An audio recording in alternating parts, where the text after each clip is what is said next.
রাধে রাধে বন্ধুরা, কেমন আছেন সবাই? নিজের হাতে চারা তৈরি করার মধ্যে যে অনুভূতিটা থাকে সেটা কিন্তু কোনো কেনা চারা গাছের মধ্যে থাকে না। তাই আমি সবসময় চেষ্টা করি নিজের হাতেই চারা তৈরি করার।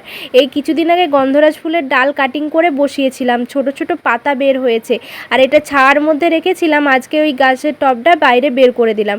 আর 2 সপ্তাহ হয়েছে মাত্র এই রজনীগন্ধার বাল্বগুলো বসিয়েছিলাম, দেখো কত বড় বড় গাছ হয়েছে। এবার অপেক্ষা কবে স্টিক আসবে। আর পর্তুলিকা গাছে তো কত কুড়ি এসেছে, কবে ফুল হবে সেটাই ভাবছি। আর এই যে জিও প্ল্যান্ট কত সুন্দর গ্রোথ হচ্ছে, তাই না? কিন্তু এখন এটা আমি কোনো কাটিং করব না, আরও ভালোভাবে গ্রো হোক, তারপরে আমি ওটা কাটিং করে ভালোভাবে বসাবো। আর এই যে বল লিলি সামানের, এটাতে কুড়ি এসেছে আবার 2টো। টবের মধ্যে অনেক ঘাসও জন্মেছিল, সেগুলোও একটু পরিষ্কার করে দিলাম।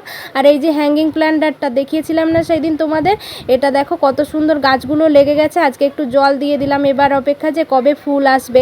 এই পর্যন্তই থাক, ভালো থেকো সবাই, টাটা সবাই।